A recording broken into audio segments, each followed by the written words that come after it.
इस सीजन में बार्सिलोना ने बहुत ही खतरनाक गेम खेली है।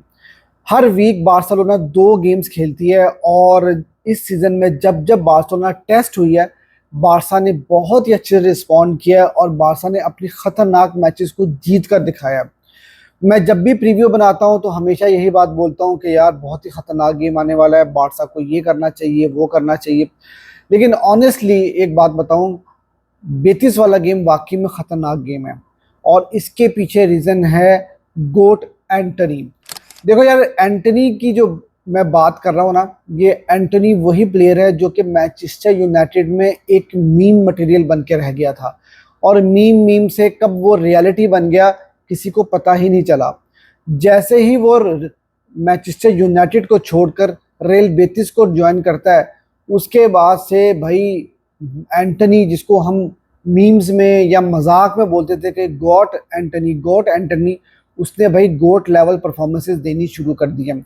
और जैसे ही एंटनी ने रियल बेतिस को ज्वाइन किया, रियल बेतिस की किस्मत बदल गई है। किस्मत तो खैर एंटनी की भी बदली है बेतिस को ज्वाइन करके, क्योंकि शायद उसको ऐसी टीम मिल गई है जहां पर वो अपना टैलेंट दिखा सकता था, अपना आप बता सकता था कि मैं किस तरह का प्लेयर हूं। और अंडर पेलिग्रीनी, जो कि बहुत ही एक्सपीरियंस्ड और बहुत ही कमाल किस्म के मैनेजर हैं, एक्स रियल मैड्रिड मैनेजर हैं वो, of course x Manchester city manager भी रहे हैं वो, और अब रियल बेतिस के साथ काफ़ी सालों से काम कर रहे हैं। तो उन्होंने फ्लरिश कर दिया है इस बेतिस को भी, और साथ ही साथ एंटनी ने भी उनके अंडर बहुत अच्छा परफॉर्म करना शुरू कर दिया।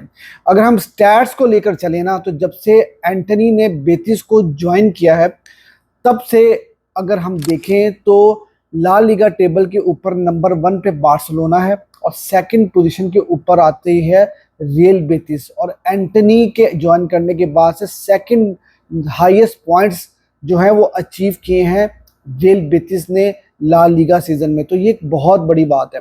पिछली 6 ला लीगा गेम्स बार्सिलोना जीती है, तो पिछली 6 ला लीगा गेम्स रियल बेतिस भी जीती हुई है। और उसके साथ साथ ये वही रियल बेतिस की टीम है जिसने अभी रिसेंटली रियल दी मैड्रिड को 2-1 के साथ हराया है।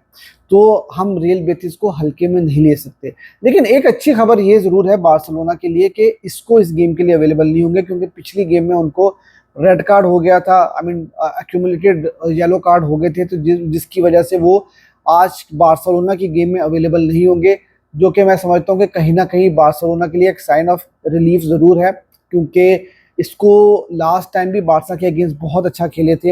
हमने जो ला लीगा का पिछला गेम खेला था रियल बेतिस के अगेंस्ट, वो 2-2 के साथ ड्रॉ हुआ था। और बार्सिलोना अब second half of the season में जो फर्स्ट हाफ में हमने गलतियां की थी, उन गलतियों को अब दोहरा नहीं रही। फ्लिक ने बहुत अच्छे से अपनी गलतियों को अंडरस्टैंड किया है, उनके ऊपर काम किया है, और जहां जहां हमने पॉइंट्स ड्रॉप किए थे first half of the season में, उन टीम को अब हम चुन चुन कर हरा रहे हैं, मार रहे हैं। अच्छी बात यह है कि ये गेम होम गेम होगा बार्सिलोना का, लेकिन प्रॉब्लम यहाँ पर क्या है कि सिर्फ इसको ही अनअवेलेबल नहीं है बेतिस के लिए, बल्कि बार्सिलोना के भी 4-5 प्लेयर्स अभी अवेलेबल शायद ना हो इस गेम के लिए, क्योंकि आपको पता है कि बार्सिलोना का स्केड्यूल बहुत ज़्यादा टाइट चल रहा है। स्पेशली वो जो ओसासुना वाली गेम हुई थी इंटरनेशनल ब्रेक के बाद से, उसकी वजह से स्केड्यूल बहुत ज़्यादा टाइट हो गया।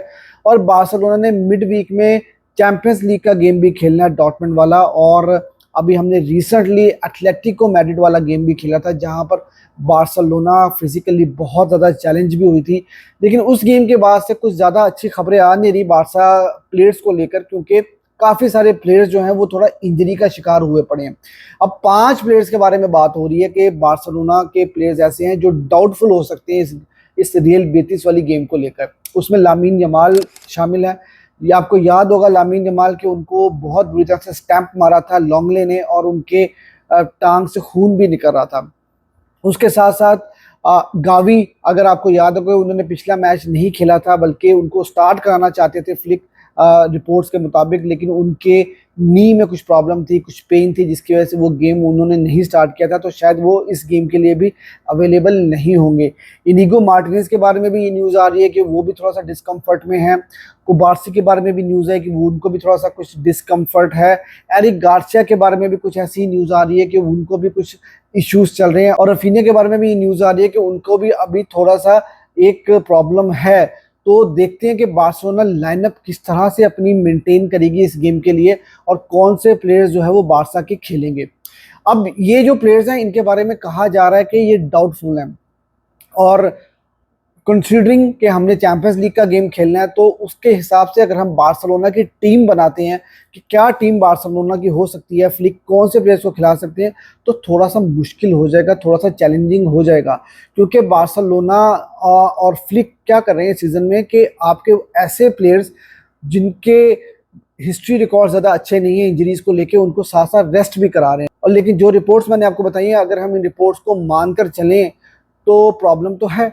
और फिर बार्सिलोना किस तरह से अपने बाकी प्लेयर्स को रेस्ट कराएंगे और किन प्लेयर्स को खिलाएंगे, वो एक प्रॉब्लम हो सकती है। तो चलो लाइनअप बनाने की कोशिश करते हैं और देखते हैं कि बार्सिलोना किस तरह से इस गेम को अप्रोच कर सकती है। पहली चीज़ के शेजनी अनडिस्प्यूटेड आपके गोलकीपर हैं, वो स्टार्ट करेंगे। अरोहो आपके सेंटर बैक होंगे। अब देखना ये होगा कि बार्सिलोना का सेंटर बैक पेयरिंग क्या होगा, क्या अरोहो के साथ कुबार्सी स्टार्ट कर पाएंगे कि नहीं, क्या इनिगो मार्टिनेज स्टार्ट कर पाएंगे कि नहीं, क्योंकि मुझे लगता है कि ये दोनों प्लेयर्स चैंपियंस लीग के लिए फ्लिक चाहेंगे कि फिट रहें। तो मुझे लगता है कि एरिक गार्सिया, मैंने उनका भी आपको बताया कि उनको भी कुछ नॉक लगी है, लेकिन अगर एरिक गार्सिया अवेलेबल हुए तो मुझे लगता है अरोहो की सेंटर बैक पेयरिंग आपको बनती हुई नजर आ सकती है। बल्दे क्या स्टार्ट करेंगे कि नहीं, क्योंकि बल्दे को भी इस सीजन के अंदर फ्लिक काफ़ी फूंक फूंक के इस्तेमाल कर रहे हैं, क्योंकि वो भी थोड़े इंजरी प्रोन टाइप के प्लेयर हैं, तो उनको बड़ी गेम्स के लिए रखा जा रहा है। लेकिन यहाँ से ला लीगा की सारी गेम्स बड़ी हैं, क्योंकि मार्जिन बहुत कम है पॉइंट्स टेबल के ऊपर, और आप कोई भी गेम जो है वो लूज नहीं कर सकते, पॉइंट्स ड्रॉप नहीं कर सकते। तो मुझे लगता है कि बाल्दे स्टार्ट करेंगे ये गेम और कुंदे राइट बैक के ऊपर स्टार्ट करेंगे। अब देखना ही होगा कि मिडफील्ड के अंदर आप किस तरह से उतरोगे, क्योंकि पेड्री और फ्रैंकी डियोंग वो भी काफ़ी ज़्यादा टेस्ट हुए थे पिछली गेम के अंदर, उनको भी रेस्ट नहीं मिल रहा था। लेकिन आपके पास ऑप्शंस और कोई है नहीं इन दोनों के अलावा। तो मुझे यही लगता है कि पेड्री और फ्रैंकी डियोंग इस गेम को स्टार्ट करेंगे, और बाद में अगर हम अच्छी लीड ले लेते हैं फर्स्ट हाफ में या 60 मिनट तक, तो फिर आपको कुछ चेंजेस होती हुई वहाँ पर नज़र आ सकती हैं। तो आपको डबल पिवट में पेड्री और फ्रैंकी डियोंग खेलते हुए नजर आएंगे। और गावी का जैसे मैंने आपको बताया कि उनको थोड़ा सा प्रॉब्लम है, उनकी नी में कुछ डिस्कम्फर्ट है, तो फर्मीन लूपस ये गेम आपको स्टार्ट करते हुए नजर आएंगे एज नंबर 10 पोजीशन के ऊपर, कैम पोजीशन के ऊपर।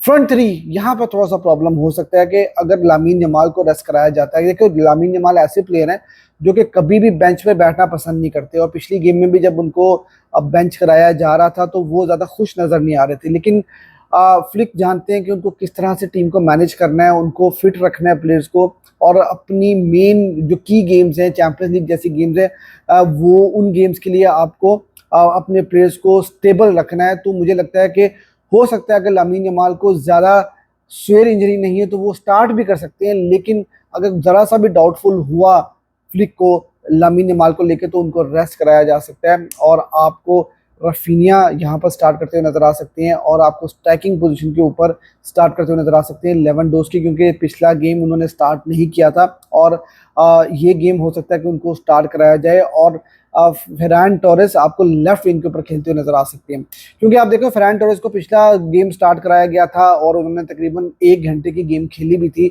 और चैंपियंस लीग में भी आप ऐसा कर सकते हो कि फेरान टोरेस को स्टार्ट करा दो, क्योंकि फेरान टोरेस अब बहुत अच्छे फुटबॉल खेल रहे हैं, और उन्होंने डॉर्टमुंड के अगेंस्ट भी आपको याद हो तो उन्होंने गेम चेंज कर दिया था। तो ये भी एक पॉसिबिलिटी हो सकती है कि चैंपियंस लीग की गेम में फेरान टोरेस आपको स्टार्ट करते हुए नजर आए। तो इसलिए मुझे लगता है कि हो सकता है कि फ्लिक जो है वो लामीन यमाल को यहाँ पर थोड़ा सा एहतियात के साथ यूज़ करें, और वो ज़्यादा रश ना करें अपने प्लेयर्स को लेकर, और इस तरह के कुछ लाइनअप आपको बनती हुई नज़र आ सकती है। अब यार ये जो बेतिस वाली गेम है ये इसलिए ज़्यादा इम्पॉर्टेंट है क्योंकि 2 घंटे पहले इससे रियल मैड्रिड भी वलेंसिया के अगेंस्ट अपना मैच खेलेगी, और उसके बाद हमें ये पता लग जाएगा कि रियल मैड्रिड के गेम में क्या रिजल्ट आया है। और वलेंसिया एक ऐसी टीम है जो कि ट्रबल करती है, चाहे वो कितनी ही बुरी फुटबॉल क्यों ना खेल रहे हो, वो मैड्रिड और बार्सा दोनों टीम्स को टफ फाइट देती है। तो देखना होगा कि मैड्रिड के टीम का क्या रिजल्ट होता है, और उसके बाद बार्सिलोना को अपने 3 पॉइंट तो लेने ही होंगे, ताकि वो कंफर्टेबली जो है वो ला लीगा टेबल के ऊपर टॉप करके 3 पॉइंट की लीड के साथ बैठी रहे। अब इस गेम को लेकर प्रिडिक्शन क्या है वो देखना होगा। तो यार मेरी प्रिडिक्शन इस गेम को लेकर ये है कि बार्सिलोना इंशाल्लाह ये मैच जीतेगी 2-1 के साथ। और आपकी क्या प्रिडिक्शन है इस गेम को लेकर, वो आप मुझे ज़रूर कमेंट सेक्शन में बताओ। और अगर वीडियो आपको अच्छी लगी हो तो वीडियो को लाइक कर देना और चैनल को सब्सक्राइब ज़रूर करना।